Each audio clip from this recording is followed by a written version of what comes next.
Hey, welcome. Good afternoon. It's 1 p.m. in Austin, and I am your host, your guide, Dr. Denise Simpson. Happy to be here with you. We are going to get started here shortly. I want to first share with you how excited I am about this topic because we're going to talk about storytelling as a leadership strategy. So you're going to want to pay close attention to how storytelling can be used to impact your team's performance. Storytelling is so important. I am Again, Dr. Denise Simpson, I'm happy that you're here. And if you are here, there's a comment section somewhere here, wherever you're watching this. You're going to want to say hello. Say hello. Let me know that you're here because we love interactive workshop slash live episodes. And so if you're here, say hello. Let me know where you're watching this from. I, again, am here in Austin, Texas. Finally, the sun is out. I've got all the sunshine coming through the windows. It has been dark and cloudy and humid all week. And so it's nice to have some sunshine coming through my home office here. So, if we are just now meeting each other, my name is Denise Simpson. I am a CEO and founder of the Masters of Leadership Institute, where we obsess over solving leaders' problems and challenges. And we do this through research. And so, we're a small research company and we design all of our trainings around our research data. The surveys that we collect, the data that we collect is used to then in real world, real life, real time, implement these practical strategies in organizations, in our clients' offices, on their teams. And so we are hands in the clay researchers. So we're not in an ivory tower. We're not in a research institute. We are public academics, which means we get excited about the limitless possibilities that we have to conduct research. And so, of course, there's some ethical things that we have to withstand and uphold, I should say. And so we are excited to bring to you every single Wednesday. Today, we're coming on here a little earlier than normal, but I'm excited. We're excited to bring topics that matter to our leaders. It's important that we serve you, the leader, because you may be asking, I'm serving all these people, but who's serving me? Who is serving my development needs and desires? How am I being served? And we have the answer to that question. We have a LinkedIn newsletter called Serve the Leader. And let me find it for you here. If you're looking at your screen, the hashtag is Serve the Leader. And that is something that we do very, very well. And I invite you to join our newsletter. We have about 1,000 subscribers on there right now, and we would love for you to join us over on LinkedIn. You're going to find me, Dr. Denise Simpson. It is under my profile, my name, my account, and the newsletter is called Serve the Leader. And so this is part of that series. We want to serve you because we know that you want to be better, do better, serve your people better. And we have the resources to equip you to do just that. So, what we do is look at your skill gaps, we look at your strategy gaps, and then we provide you with the resources to close those gaps. That's what we get to do in the Masters of Leadership Institute and through this series called Serve the Leader. So you're going to want to sign up over on LinkedIn. By the way, if you're watching this live, say hello in the comments. Would love to hear your insights, your perspectives. But first of all, where are you watching this from? Are you in your office? Are you in a building? Are you at home? Is it a home office that you are working from today? Tell me what city you are in. Tell me where you are. Would love to get some interaction from you who's watching right now. It's boring. It can get boring if I'm just serving you with this information and I'm not receiving reciprocation. And so this is an opportunity for you to engage in these weekly shows with me. And so today we're going to talk about the power of storytelling in your leadership practice. So if you're ready, let's go. Now, if you are driving, don't take any notes. But if you are watching this from your desktop, you're watching this from your app, and you are in a safe space, you're going to want to take notes. I always encourage our viewers, our leaders who are watching to take note because I want for you to get used to carrying a journal, carrying a notebook, and putting in ideas as you hear them and as they spark some insight or intuition. I want for you to jot those ideas down so that you can go implement them right away. Sounds fair, right? So, let's get ready because we're going to talk about storytelling and why this is important for leaders. Why should leaders care about storytelling? Now listen, you're already telling stories. You're probably unaware of this, but you're already telling stories. I mean, think about it.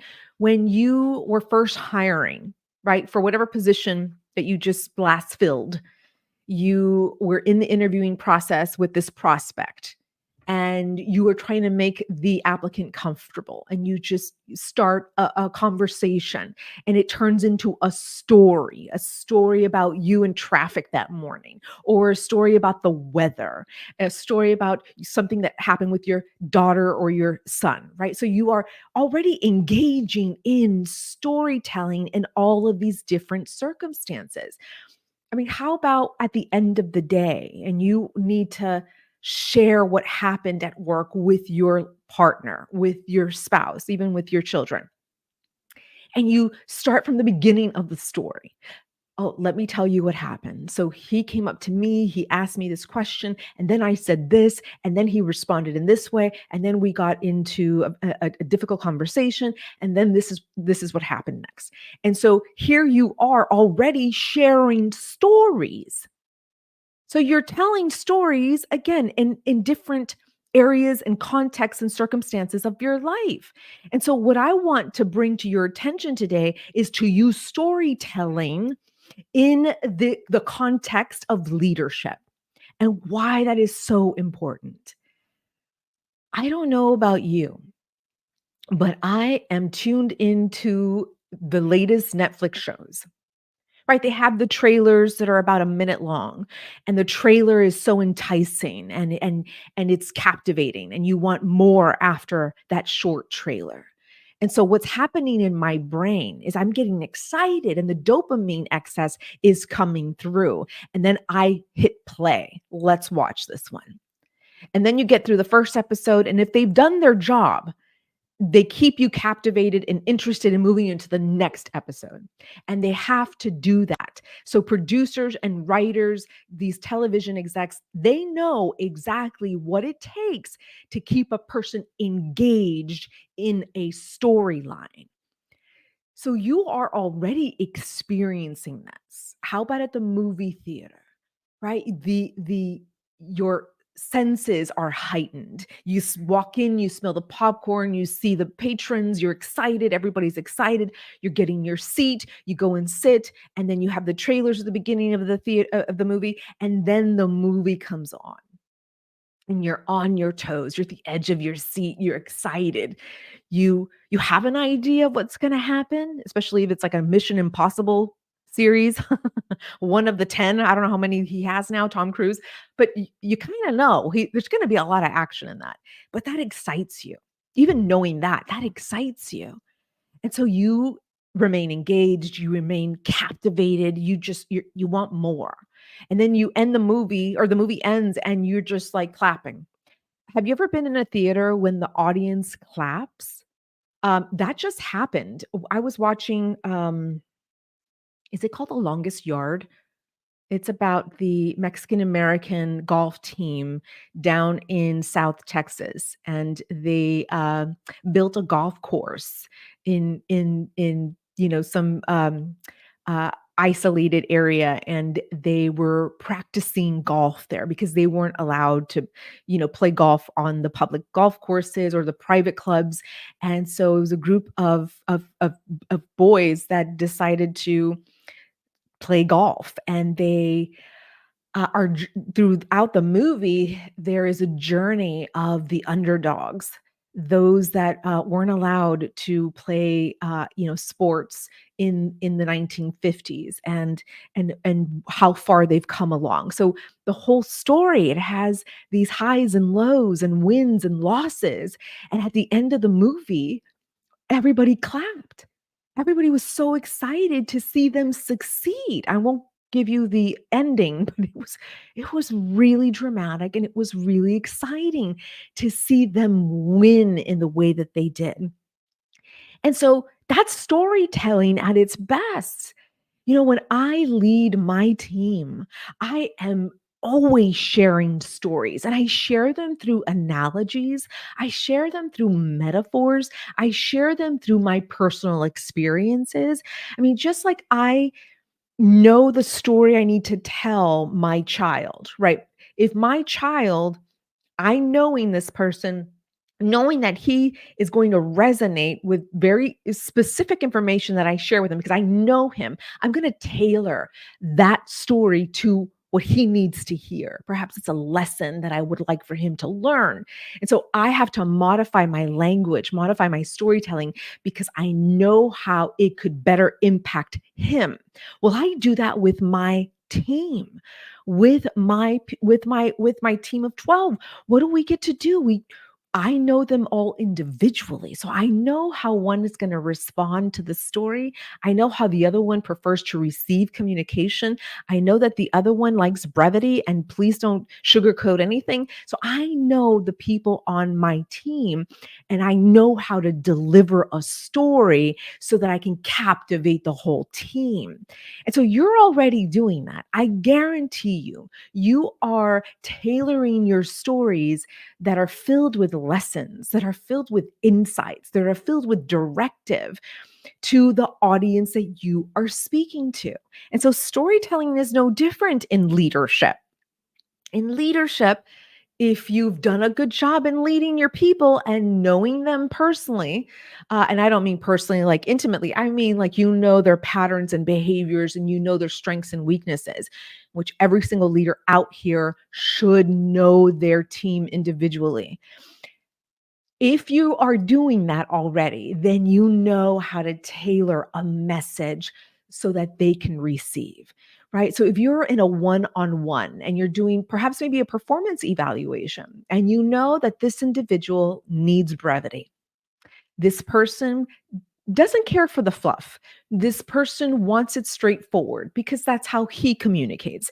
And so what are you going to do? You're going to deliver the story as brief as possible, or maybe just give him the directive.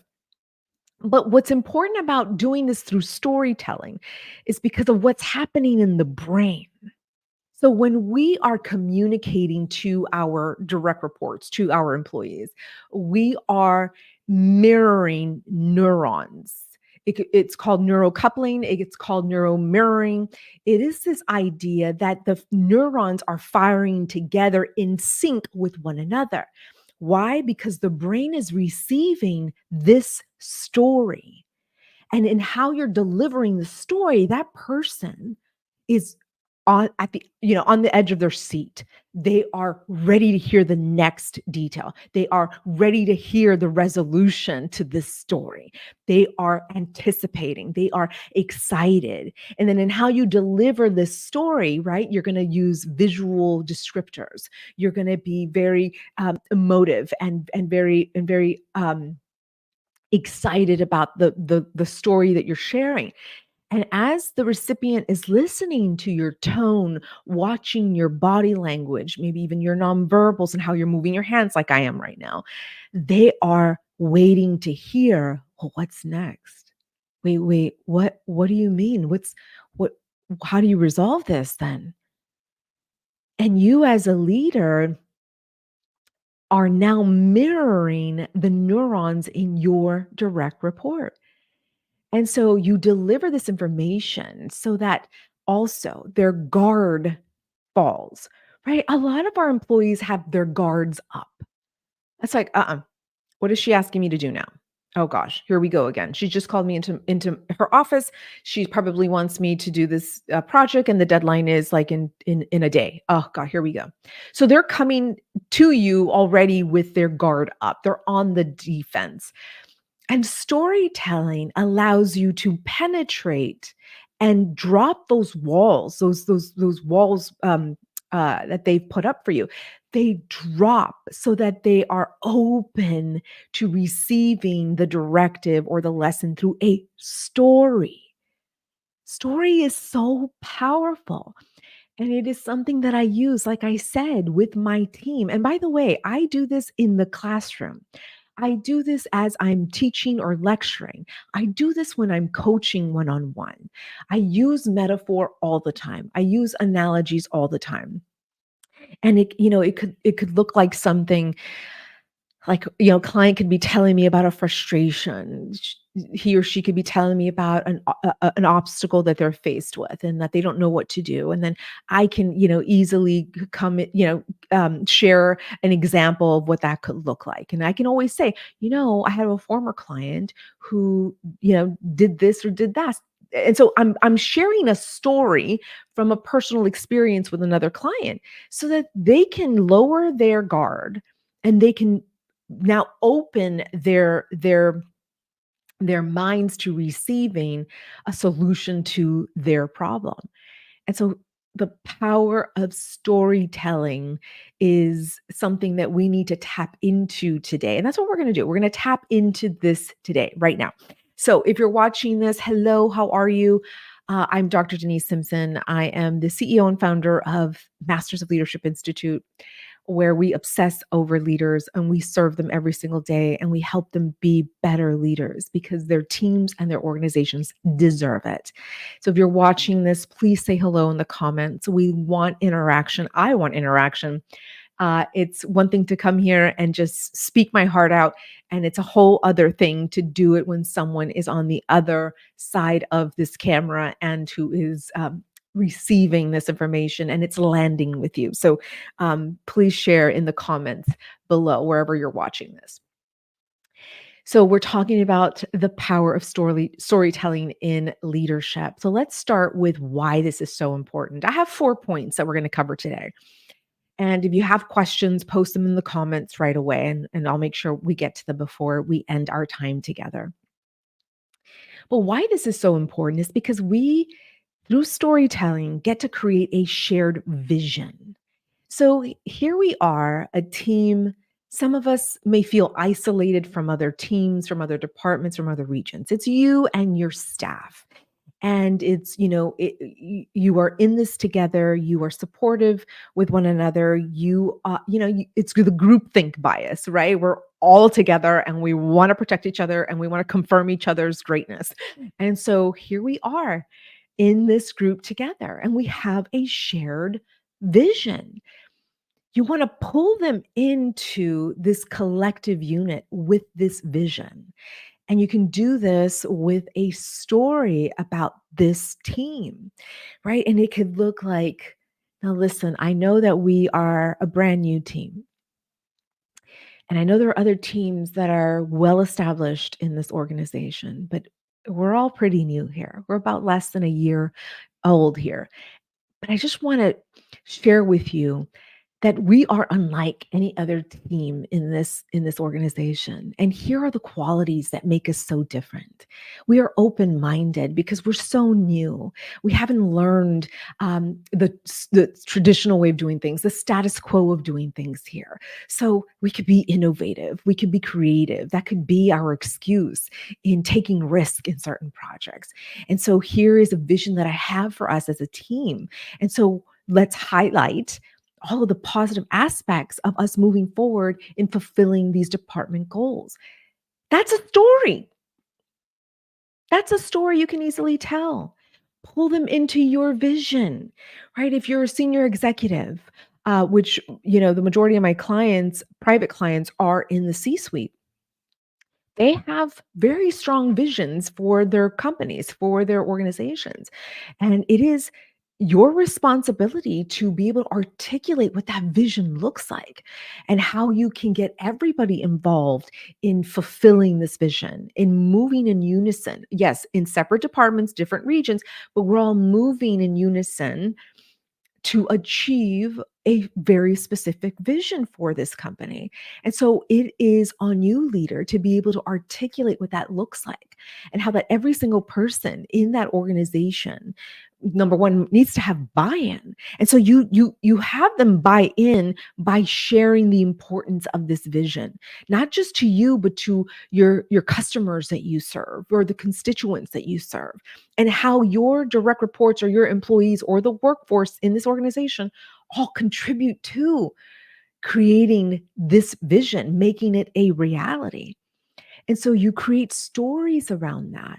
And you can do that right now, whether you're a manager, with no direct reports and you're part of a team, you're going to want to be able to articulate that too with your teammates, right? Or if you're a director and you have direct reports, you're going to want to talk about the vision together, pull them into the vision that you have for this team and how it aligns with the organization's strategic plan, right? Because you're not an island, right? You're not an island of one.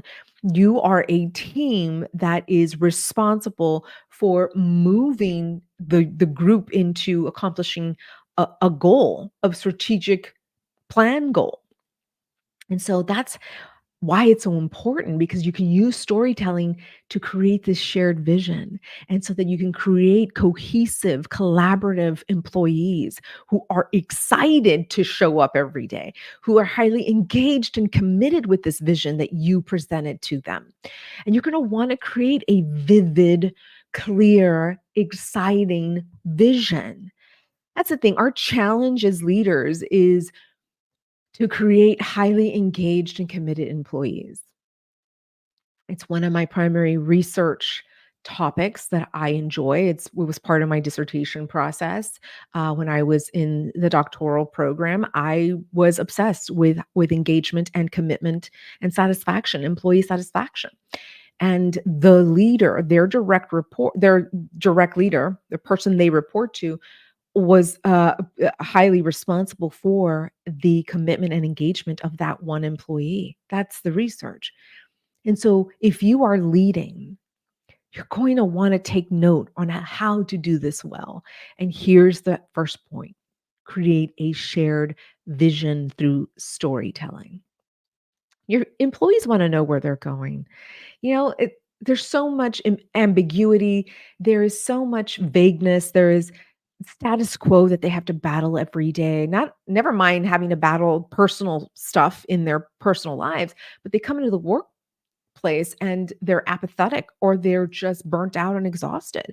And so it is our primary role to create these engaged and committed employees, because this is how we accomplish team performance. This is how we reach our goals together, is when this group is cohesive. It's so much better to do that uh and than having them on their own independently doing whatever they want. No, you want group effort and you want the group to be in unison. And we do that through creating a shared vision through storytelling. Hey, drop me any questions or comments in the comment section. Let me take a sip of water really quickly. And then we move into number two of four. Number two of four.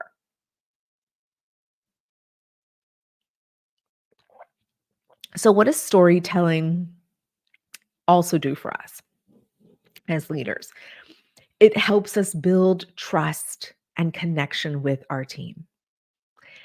Think of a time when you were faced with a challenge and you didn't know how to overcome it. You went to your leader and you told your leader, I'm struggling here. I'm really challenged and I don't know how to solve for this problem." And let's say that leader said to you, "Well, I hired you to solve these problems. Don't come to me to solve these problems for you. We hired you to do that very work. You were hired to do just that." And then you walk away feeling defeated, feeling embarrassed even, feeling like, wow, now they know I'm a failure. Now they know that I can't do this job. Right. And so you break that trust. You disconnect with that leader. And again, part of our role as leaders is to create these engaged and committed employees through trust and connection. And so, what could have taken place was that leader that you went to with your challenge, that leader could have said, hey, listen, sit down. Let's really talk about this. There was a time when I had this experience and I was just starting this role. And I do remember being challenged. And I remember feeling like I was inadequate and not enough here. And I had to really come to terms with maybe some skill gaps that I had, maybe some gaps in my mindset. Maybe I just had a bad attitude. And so the leader is telling you, I was there too. I know what this feels like. I was there too. And then that creates the trust and connection with each other. And so that leader missed a very important opportunity to create trust and connection with you. So the next time your direct report comes to you and says, yikes, I'm having problem with time management right now. I am overloaded with lots of work and we just have two more projects that were put on our plate and I'm feeling a little overwhelmed. Instead of you telling that direct report, well, didn't I hire you to solve for this problem? What do you mean you don't have the skills to solve for this? What's the point of having you here if you don't know how to solve for this? No, we don't do that to our employees. This is an opportunity for you to remember. I'm going to use story to build trust and connection with this person because I want for them to leave my office feeling motivated, feeling inspired, feeling like they can do this after all. And that's when you tap into your story bank and you can share that a simple personal story, a story that you may not have ever wanted to tell. It could be a story of vulnerability. And this is you being transparent. And when they see that you're being transparent and that you're being vulnerable with them, you build this trust and connection with your people. This is exciting because this is an opportunity, again, for you to use story to connect with them, to build highly engaged and committed employees. So you build the trust and connection. I mean, just think of a time when your leader broke trust and connection with you.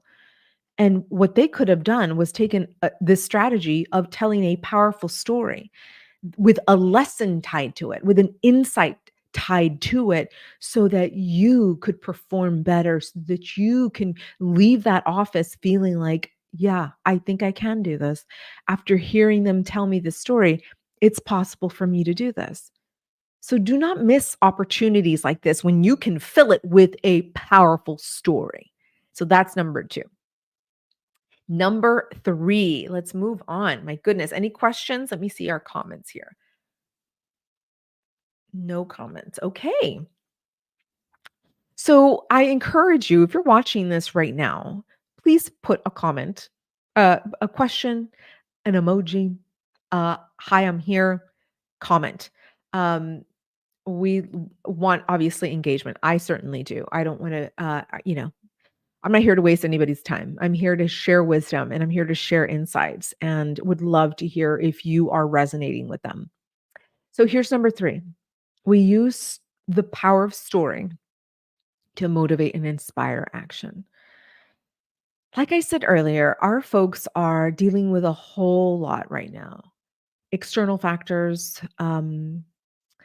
personal factors, a lot of interesting variables that are impacting their brain and their heart right now. And they're coming into the workplace because they need the paycheck. And a lot of them may not be happy. Some may not be content, fulfilled, engaged, or committed to you or that organization. And this is where we need to get to know our employees directly. We need to understand what motivates and inspires them. And again, an opportunity for use the power of storytelling with them. And remember, what's happening in the brain is as you are delivering this story and they are receiving the story, This is an opportunity for neurons to fire together. So we call this neuro mirroring or neuro coupling. And this is where we start mirroring each other, and the energy and the excitement and the emotion that you are emitting from this story, they're receiving. And dopamine starts to release in their brain, and they get excited and they want to hear more. So the more vivid you can tell a story, the more clear that you can tell a story, the more excited and interested your employee will be. And so if you want to motivate and inspire action, right? Because that's team performance. We have a team and they must act, and they must, through their actions, create results. Therefore, team performance. You're going to want to use story to help them cross the finish line, or to keep them inspired. And I know if you're thinking right now, Denise, that's a lot of work. This is a lot of work. I'm already really busy. I'm already overwhelmed. And now you want me to add storytelling? Listen, this is a very simple strategy that you can use that you're already using. You're already telling stories. I mean, think about the last story you told today. Was it at the copier machine when your direct report came to you and said, "Hey, how was your daughter's UIL competition?" Or how was that trip that you took with your spouse? And there you are sharing a story.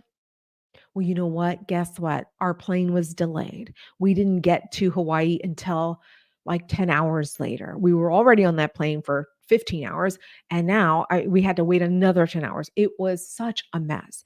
But when we finally got there, the concierge was so kind to us. They took extra care of us because they knew that we were delayed. And, we were there for the next 5 days, and it was actually glorious. And I am happy to be back. And then and then you start this conversation with your direct report unconsciously, unknowingly, that you just shared a story. So you're already sharing stories about yourself and your life, and even, past professional experiences. I share my stories all the time. And if you know the show, then I talk a lot about the 19-year-old girl that was given the keys to a Bath and Body Works store to run it. And I didn't know what the heck I was doing. And I was running this team and I was 19 years old. And they gave me the keys to the kingdom. And I think I did a fairly good job, actually. But anyway, I tell stories about that instance, being so afraid, being incompetent, not having any skills. I just showed strong work ethic, and I had a great attitude, and they gave me the keys. They said, "Okay, we're going to promote you to manager." And I said, "Oh, okay." I was still in college, had no business doing that. But I took the offer, and I talk so much about this one story that my clients tell me all the time. "Oh, like when you were 19 and you had to do that?" Yep. See, so your stories are already resonating with your people. You are already sharing personal and professional circumstances and stories with your people. So you're just now doing this intentionally. So if you want to motivate and inspire action, you're going to want to use the power of storytelling. Now let's move into number 4, our final strategy here. Oh, I love this one. Simplify complex ideas. So we use story to break down really complicated ideas. As you can imagine, in research, there's a lot of complex systems, a lot of complex, ideas and principles. And when we are with our clients, we break this down to the most simplest way of explaining a variable or explaining correlation. We don't want to overwhelm the brain, because a confused brain gets frustrated very quickly. And our job as leaders is to take these complex ideas and simplify them. And we do that through story. I use storytelling all the time to break down very complex systems. And so What is it about a process, perhaps in your department, that you want to simplify so that your employees, your direct reports could better understand? Use analogy, use metaphor, use a personal or professional story or experience, and use that as a story. And that way, it is simple. They're able to retain that information. They're able to understand it, and more importantly, they're able to go apply it, which is part of, helping them take action, inspired action. So simplifying complex ideas. All right. Now listen, I know I talked a whole lot. Please post your questions or comments in the comment section. Let me make sure I have everything here. Let's go over them again. Number one, here's why it's important to use the power of storytelling. You're going to create a shared vision with stories. You're going to want a cohesive group. You're going to want to move them in unison to the final goal. And we do this through a shared vision. So talk about the vision that you have for them, for the department, and how they fit into the grand scheme of the strategic organizational plan. Number two, you use storytelling to build trust and connection. You're already doing that. You're already sharing personal stories with them. Now be intentional and using them in a professional setting, right? In this professional capacity so that you can build trust with your people and stay connected with them.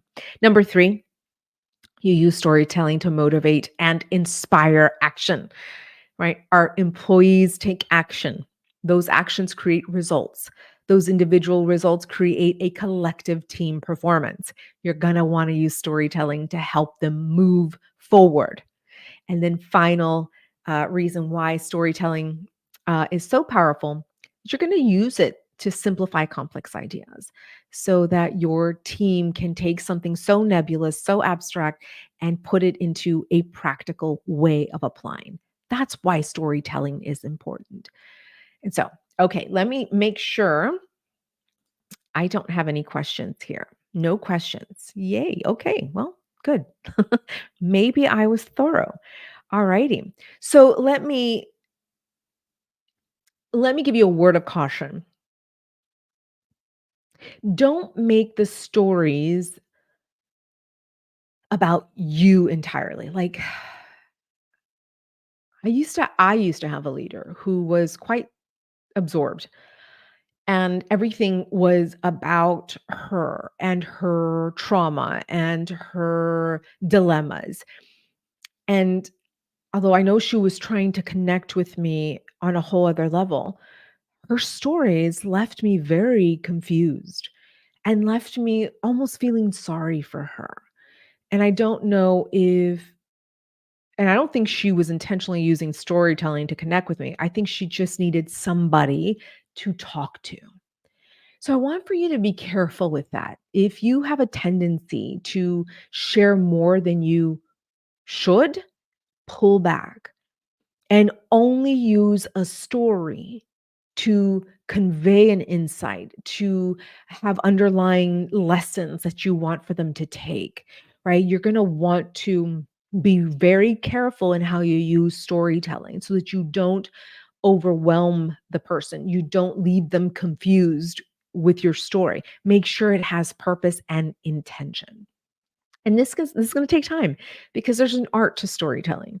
And it's gonna take practice. But since you're already doing it, now you're just gonna bring it to conscious awareness, and now you're gonna do it intentionally and with purpose. All right, dear leader, I know that you can do this. It is a powerful way to lead your team. It's a powerful way to create highly engaged and committed employees.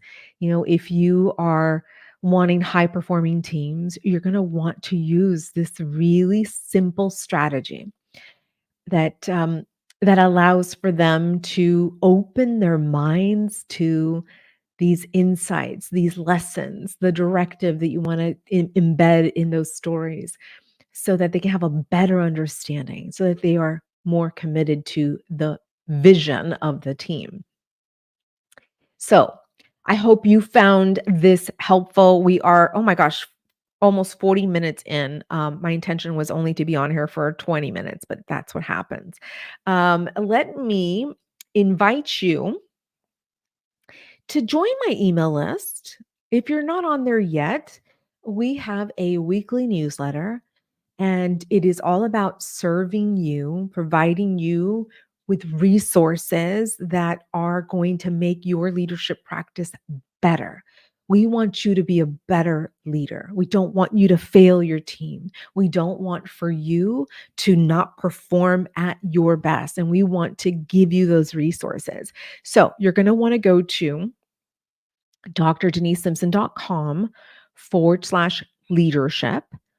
This is again to get on my weekly email newsletter list. And it is drdenisesimpson.com/leadership. All right. Dear leaders, how wonderful to have you a part of our weekly programming here. I call it programming. We are so excited to be able to serve you, the leader, through our LinkedIn newsletter. That's another way that you can join us over on LinkedIn. Look for me at Dr. Denise Simpson, and you're going to want to subscribe to that newsletter called Serve the Leader.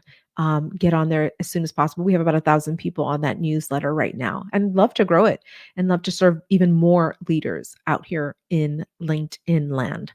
So thank you so very much. Please continue to post your comments, your questions, and myself or someone on the team will be right here to answer anything that you have, any insights to. Please post them in the comment section. All right, everybody. Thank you so much for spending some time with me today, and I will see you on our next live. Take care.